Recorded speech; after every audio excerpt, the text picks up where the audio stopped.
The Socony Jolies have been widely criticised. Pokeman says she's happy that Sakuno left Twitch. Michelle Phan has claimed she healed a man in a wheelchair, among a series of other bizarre claims that have fans worried. And Dan Howell, who's Dan Howell, has returned to YouTube and brought a ton of revelations with him. All this plus Harry Styles has announced a one-night-only performance of Harry's House in his hometown of Shamabluey, Arkansas. Tickets are $5 and there's a 2-drink minimum on this week's edition of YouTuber News. Hosted by me, Benedict Townsend, and brought to you by PopBuzz. The only website that wore Marilyn Monroe's fedora to the Met Gala, but you don't see anyone talking about that, do you? It's a beautiful hat. Hollywood. Our first story, the Socony Jolie family, specifically Jonathan, the father, are facing criticism for the way they've handled their transgender daughter, particularly in terms of putting their life online. Now, the family were already facing some scrutiny because they were one of the first, and some would say one of the worst, examples of family vloggers who really just put their kids' whole lives on camera. You know, children who were too young to know what a camera was, let alone comprehend the fact that millions of people were watching them most of their waking moments. And that's been sort of building for a while, that kind of unrest among people as we all come to terms with that as a long-term concept. You know, there's even examples of vlogging kids who have now actually grown up and spoken out about their experiences, not always positively. So there was already that kind of uncomfortableness swirling around. But now there's another dimension because one of the children has come out as transgender, and the way Jonathan has handled this has been controversial, to say the least. Basically, he's just been filming everything to do with this child and their journey. Just gone all out on this child being transgender, to the point where I would argue he's making it like a gimmick, like a thing to get views. He's so excited about this and how watchable it is. If you go on their TikTok, every video is like taking a transgender kid to get their first pair of transgender shoes. You know, it's just so like hamming it up. And naturally, this has led some people to sort of criticize him and his approach. And this all came to a head when, for some reason, he did a TikTok live where he allowed people to come on and critique him live in front of thousands of people, which, hey, I do give him credit for. Not sure why he did that, but he did it. And Maddie Lucy Dan, who is a comedian and medical professional, that's right, there are more than one of us, sort of took him to task in a very polite way. There was actually a great moment where Jonathan was like, I'm just a simple man and I'm kind of dumb and I don't really know about stuff and da-da-da. And Maddie was like, very politely, Maddie was like, no, don't do that, because that means that you're just, you know, slithering out of any responsibility. She's like, you're not dumb. You're a perfectly intelligent man and you know exactly what you're doing. And it was like one of the most like devastating comebacks I've ever seen, because it was so polite and gentle. It was like a teacher kind of putting a child in their place. And Maddie made some very good points, you know, basically about, you know, why does Edie, the child, why does Edie need to have this extremely sensitive time in her life made this public? Why does she need to be exposed to the harshness of internet comments? Why do you need to just put a small child out there for transphobes to just dogpile? Because that's very much what's happening. And he basically just admits like, hey, I put these videos up and they got loads of views and they did really well in the algorithm, so I made more, which is, you know, refreshingly honest, I suppose, but, you know, not the best reason. And I don't want to make him out to be a full villain, because, you know, watching him, you can tell he doesn't really love his daughter. He seems sincere when he says he wants to be as supportive as possible, certainly act supportive. But as the internet often forgets, two things can be true at the same time. You can support your daughter and love your daughter. You can also sort of exploit your daughter for views, and sort of seems like what's happening here. There was also an interesting part where, you know, the topic of their previous videos and their family vlogging came up, and Jonathan very definitively said, you know, we've never made videos where the children are the specific focus of the videos. You know, we've made family videos, but we've never made videos about the children, which is just not true. I think very easily disprovably not true. All of their videos were always about like, someone's birthday, it's bath time, watch this child being literally born, like, a very strange claim. And the live literally ended with another of the Socony Jolie children coming home and joining him on the live. And then he was like, look, you're live in front of thousands of people. And this child was like looking at the screen. And it was Maddie who had to then tell Jonathan that he should probably end the live stream, because it's probably not good for a very young child to be live in front of tens of thousands of people. Like, it didn't seem to occur to him that that was a bad idea. You know, Maddie made some great points, other people did as well. Hopefully he takes some of that on board, but a very strange time for the Socony Jolies. Also, side note, it was an interesting insight into the weakness of TikTok as a platform to have serious intellectual discussions, because as the two were trying to debate this sensitive issue, viewers kept paying to put cowboy hats on them, which you can see here. You know, they'd be there going like, you know, this is a really sensitive time in this child's life, and then there'd just be a full mustache and cowboy hat appearing on both of them. And it's like, this isn't quite question time, is it? Before we continue, a quick reminder to check out @YouTuber News Talk on TikTok for all kinds of news and bonus stuff as well. If you want to see this guy hitting the whoa, don't worry, you won't be seeing that. Our second story, Pokeman says she's happy that Sakuno left Twitch for YouTube. The streamer made the shocking announcement this week that he would be moving to YouTube, and I'm sure many of you, like me, fainted when you heard the news and had to be revived with Victorian-style smelling salts. I mean, when I heard the news he was moving to YouTube, I vomited blood for 4 hours. I couldn't believe it. But Twitch regular and pal Pokeman had no bad blood about the move.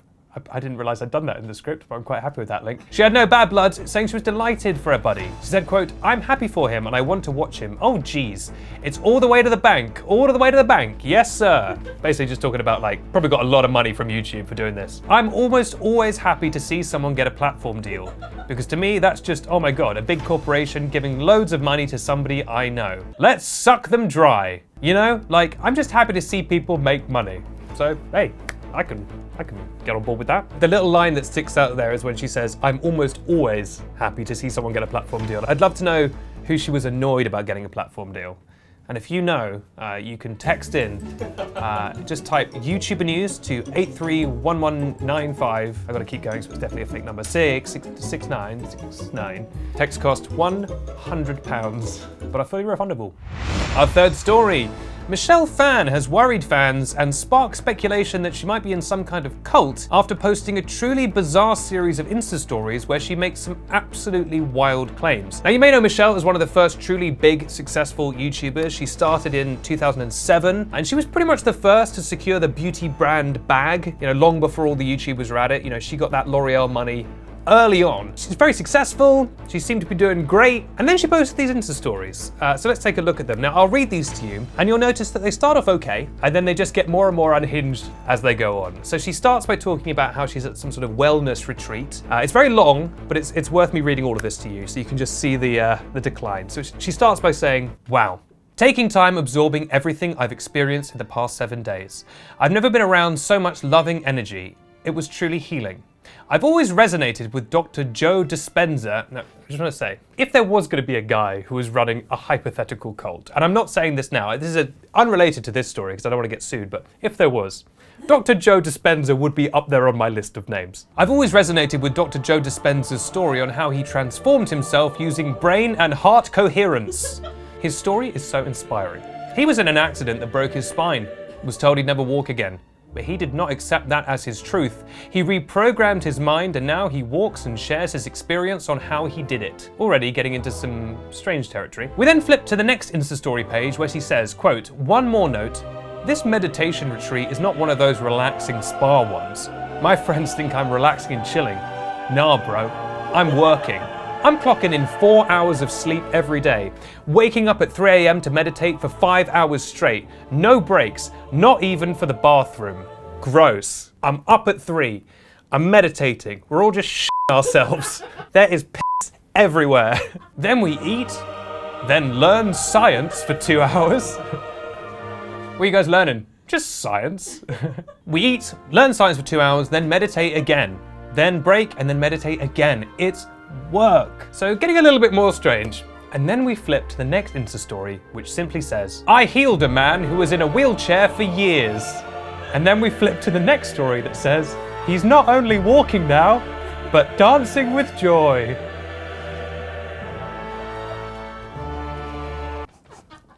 I like to imagine him dancing kind of like Grandpa Joe in Charlie the Chocolate. I'm not trying to mock this man. I'm very happy for his miracle. It's just so funny to be like, I did a bunch of meditation. I healed a man. He's dancing now. So there we go.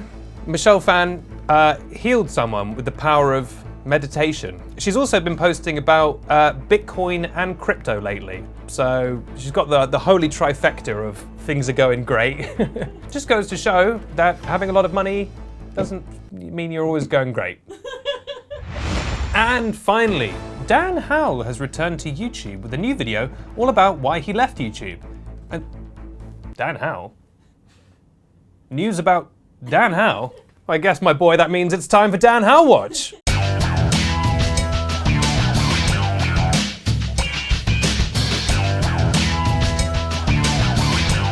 How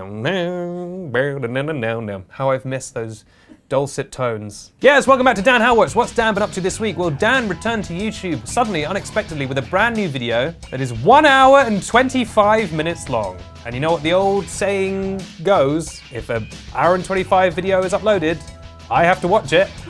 Now, what did Dan talk about for nearly an hour and a half? Let me just check my notes. Oh, it's himself. He did just talk about himself for nearly 90 minutes, which is impressive. I don't think even I could do that. He covered everything from when he started on YouTube, well, I was going to say brief, but a somewhat long history of the entire website of YouTube, his plans that fell by the wayside, his future plans. It's a very comprehensive video, as you'd expect for something that is that long. But there were a few revelations throughout the video. He mostly talked about his tricky relationship with YouTube, specifically YouTube Originals, or what used to be known as YouTube Red, which was YouTube's sort of in-house production company, which you may remember died a death. But Dan apparently had a sort of deal with them. Him and Phil were gonna make some shows with YouTube Red, and apparently they pitched a bunch of shows to YouTube, including a Dan and Phil travel show, where they were gonna go around the world and meet different kinds of YouTubers and video makers and stuff. Something called Truth Bombs, the game show. You may remember their physical board game, Truth Bombs. They were going to make a high budget game show version of that with a fancy studio and everything. They wanted to do something that Dan described as Bandersnatch, but using YouTube annotations. So the more veteran among you will remember that you used to be able to click YouTube annotations and it would take you to other videos. And people would sometimes come up with like clever games where you could do like a choose your own adventure. I mean, I will say, you know, in YouTube's defense, pitching that as a full-on YouTube Red show built around annotations, that's not the greatest idea. But, you know, as he said, a Dan and Phil travel show in 2016, that would have banged. And it's kind of insane that YouTube didn't go with that. YouTube basically said they didn't want any of this stuff. They said they wanted scripted stuff. And then he said he had other plans. He wanted to do a solo stand-up show, complete with a special, and that would be a world tour show, and that would just live on YouTube Originals. He said he wanted to do a series where he tried to run the London Marathon. It was about him building up to that. And then the pinnacle of this was that he came up with a scripted comedy series called Dan Is Not Okay. And what's this show about? Why, my good friend, it's about Dan Howell and his life specifically, of course. What else would it be about? And it's set in a world. Try and imagine this, right? Imagine a series and it's about Dan Howell, except he didn't become a YouTuber. He finished law school and has become a lawyer. And he's still miserable, but straight. Well, in the closet, because in this world, he's never found himself. So he's in the closet, he's in law school, and he goes to a therapist who tells it like it is. And the edgy therapist is like, Dan, you better get your life in bloody gear. Probably with a little bit more explicit language than that. That's laugh a minute to me. Now, of course, if you wanted to watch a series about a YouTuber who has a law degree and who is still in the closet, you just watch YouTuber News. Boom. That's why they didn't make the series, Dan. It already exists. I feel like I'm being a little bit harsh about Dan's series. Look, he's a very successful man. I'm only punching upwards here, you know. And also we're good friends. He loves all the stuff I make about him. But yeah, so it transpired that all of this stuff got passed on because basically he came up with this comedy series and, you know, he's nothing if not loyal. He had this strange loyalty to YouTube. They'd sung him a song, or whatever the phrase is, and basically said they'd make this for him. So he turned down TV networks in order to make this comedy series on YouTube. And then shockingly, they not only didn't make it, but then YouTube Originals imploded. And Dan became very depressed. But now there is light at the end of the tunnel. He's going on a world stand-up tour, which he has announced. And you can go to his website for details about that. And he'll be traveling around the world, you know, telling it like it is. This has been Dan Howell Watch. So there we have it, Dan Howell Watch with real Dan Howell news. Sorry if I've been a bit mean about Dan Howell, but you know, is what it is. And if you want to buy tickets for his show, you know, you can do that.